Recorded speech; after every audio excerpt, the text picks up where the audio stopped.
Okay guys, for today's video, I apologize dahil medyo naging bias tayo sa video natin last night.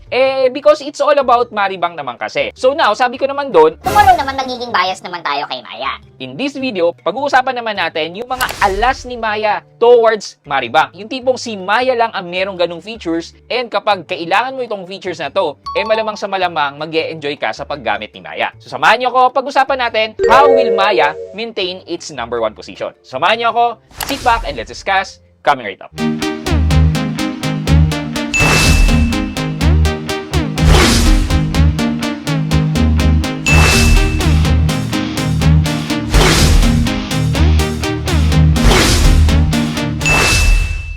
Hi guys, this is Pat and you're in Pat Quintos Review TV.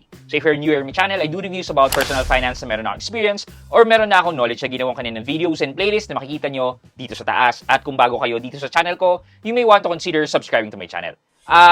So, alam naman natin na prior na maging digital bank si Maribang, si Maya ang number 1 digital bank natin. Paano siya naging number 1? Number 1 in terms of the assets, capitalization, and yung kita. Ibig sabihin kasi, maraming mga customers ang gumagamit, kaya kumikita si Maya. And nakita naman natin na yan sa loan products na ino-offer ni Maya. Nandiyan ang Maya Easy Credit, ang credit card nila, and ang personal loan. Though meron namang din ganyan si Maribang except for the Easy Credit which is the revolving credit. So, ang pag-uusapan nga natin today, yung mga alas ni Maya, kung paano niya i-maintain ang kanyang number 1 spot. Okay, simulan na natin. So, unang-una dyan is yung pag-gamify ng interest ng savings. Anong ibig sabihin of gamification? Well, apparently, yung tipong meron kang kailangan gawin and then re-rewardan ka, yun yung tinatawag na gamification. Dito, sa savings ni Maya, kapag nagsisimula ka pa lang, tipong nagsisimula ka mag-save ng pera, pag-aralan yung tungkol sa finances mo, magandang gamitin si Maya. It is because of the gamification system. Though the base interest ni Maya is only 3%, na mas mataas si Maribang na 3.25%, pag gumawa ka naman ng mission, you can easily increase that interest up to 11%.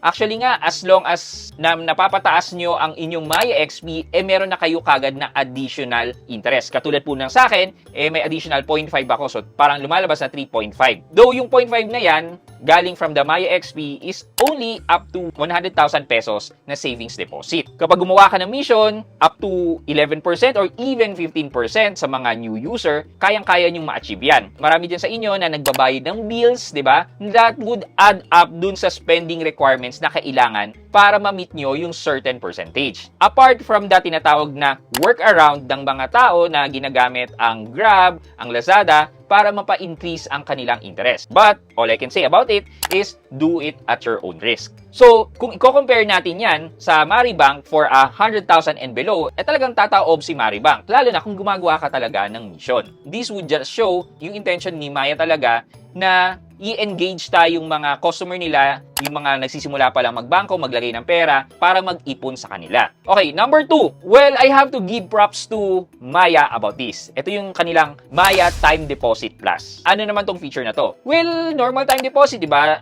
Maglalagay ka ng pera mo, tapos hindi mo makukuha until matapos yung span of time na kinuha mo sa time deposit. Bakit to naiba? Meron din naman ganyang time deposit si Maribang. Ang pinagkaiba nila, right from the start, is yung kanilang interest. Mas mataas definitely ang ino-offer na interest ni Maya. Well, kung interest lang naman, sige, Maya talaga. Pero hindi dyan natatapos. Wala pa akong nakitang ibang mga time deposit accounts sa iba't ibang banks na nag-aalaw nito kung hindi si Maya. And ano to? Well, ito yung ability ng depositor to continuously deposit or save money dun sa time deposit na yan. The regular time deposit is you have that pera, sum of money, i-deposit mo for a time deposit account, bibigyan ka ng certificate na ito ang dineposit mo, 100,000, ang term yan ay 3 months, etc. etc. Then, hintay mo na lang yun ng 3 months, di ba? Pero, ang kinagandahan ng time deposit ni Maya is that nakapaglagay ka na ng 100,000 at gusto mo pang magdagdag. So, you can still add. Maganda ako ngayong araw ng 5,000, bukas 1,000, so on and so forth, na nag-i-increase ang inyong interest. Hindi siya nakalock lang sa kung anong amount na nilagay mo initially. So, talagang ine-engage at ine-encourage pa tayo mismo ni Maya para mag-ipon ng pera. Number 3, Maya has these multiple saving tools such as the personal goal. Comparing with Maribang, wala pong ganyan si Maribang. Ito yung isa sa nilulook forward ko din na magkaroon si Maribang yung goal feature or personal goal na tipong masasegregate mo yung pera. meron kasi sa atin talagang mga tao na tipong gumagamit ng envelope budgeting system. Yung tipong pagkasweldo, Ito yung 1,000, ilalagay mo sa Meralco, ilalagay mo sa tubig, ilalagay mo sa ano, na naka-envelope. kasi at least dyan, napaghihiwalay-hiwalay mo na kaagad yung bayarin mo at wala kang namimiss. So, maraming ganyan sa atin. And ako, ganyan din talaga ako nung nagsimula ako. Pero, iba na rin syempre kapag meron kang pinag-iipunan. So, kunyari, gusto mo mag-ipon ng pang-upgrade ng bahay, pang-pa-extend, pambili ng sasakyan, pambakasyon. And, di ba, katulad nung diniscuss natin dito sa video na to na merong mga tao na nag-excel more kapag nakikita yung goal nila. So, katulad niyan, meron kang separate na lalagyanan for your travel, tapos tipong mas na-engage ka pag nakikita mo tumataas ang amount na nilalagay mo dun sa travel goal na yan. So, with Maribank, currently, wala po yan. Kung makikita talaga natin, and again, sinabi ko na kanina na mas nakaka-encourage talagang gumamit or mag-save kay Maya. Okay, last but not the least is secured credit card application. Though I would say na both banks have their unsecured credit card offers na. Diba? Si Maya merong Maya Landers and Maya Black, while si Maribank naman ay merong Maribank credit card, wherein dual purpose yung inyong Maribank card na pwede maging debit or pwede maging credit. With that, yung technology, props to Maribank kasi maganda yung technology niya, yung switching between the two. While kay Maya naman, dito sa credit card features nila, ang gusto kong bigyan ng pansin dito ay ang secured credit card. Bakit? Kasi hindi naman po lahat sa atin ay may okay na credit score or na-approve kagad sa application ng credit card. Kung hindi kayo na-approve kagad, saan ba kayo pwede magsimula, di ba? Lalo na sa mga nag-i-start pa lang. Well, by having a secured credit card. Secured credit card, ibig sabihin, may parang naka-collateral sa kanila na pera mo na hinahawakan nila habang ginagamit mo ang credit card mo. Bakit maganda to? It is because secured credit card acts like a real credit card na nag-earn ng points, etc. etc. Pero ang pinakamahalagang part dito sa secured credit card is nagkakaroon ka ng mga credit entry sa inyong credit score. Ibig sabihin niyan, yung mga nire-report ni Maya sa inyong credit bureaus ay nakakatulong para pataasin or pumangit ang inyong credit score. Thus, having a secured credit card, dahil nagsisimula ka pa lang, it can help boost your credit score. Thus, later on, pwede na mag-open sa inyo ng iba't ibang opportunity to apply for an unsecured credit card. O with Maribank, meron ba yan? I'm not saying na both banks are 100% good with their features. Meron kasi sa kanila na like with Maribank, they're lacking on this kind of features or benefits, while with Mayabank naman, ang pangit naman ng kanilang transfer fee.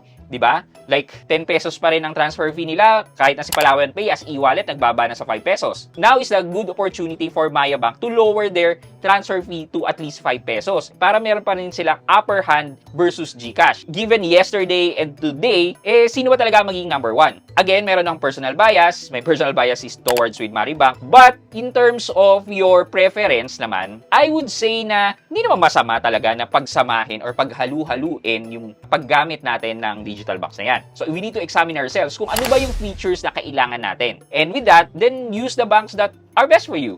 Tipong ako, ang priority ko is bank transfer. So, yeah. Then, yung daily funds ko, yung panggastos ko monthly basis, nandito kay Maribank. But, meron akong 100,000 at gusto kong kumita ng around 600 pesos na interest per month, ilalagay ko din siya sa Mayabank, di ba? So, yeah. I-check nyo yung pangangailangan nyo and then gamitin nyo yung parehas based sa pangangailangan nyo. Okay, for our question of the day. Sa pagbabudget ng kita nyo, nasimulan nyo bang gumamit ng envelope method sa pagbabayad nyo ng mga expenses nyo? O kayo yung taong, sige, nandyan yung lump sum ng pera ko. O sige, bayaran na muna natin lahat para matapos na. O kayo yung taong naka-lump sum yung pera nyo, kung kailangan nyo magbayad, doon lang kayo magbabawas, etc. At kamusta naman ang pagbabudget nyo? Well, i-comment yan sa comment section sa baba for our monthly giveaway. Di lamang po for today's video, but before we end this video, mag-shoutout po muna tayo at shoutout kay Jerjer Jabonga. At Jerjer Jabonga. Okay, sabi po niya, both top tier at Make Your Money, Maya, and Cbank Philippines. Shoutout po kay Jerjer Jabonga at Jerjer Jabonga.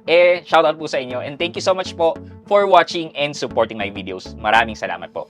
I hope you like this video, leave a thumbs up, and if not, wala nang problema dyan, but continue to support me by subscribing to my channel by clicking the subscribe button and also the bell button sa tabi ng subscribe para makareceive kayo ng latest notification sa lahat ng upload ko. Again guys, this is Pat Quinto and you're in Pat Quinto's Review TV.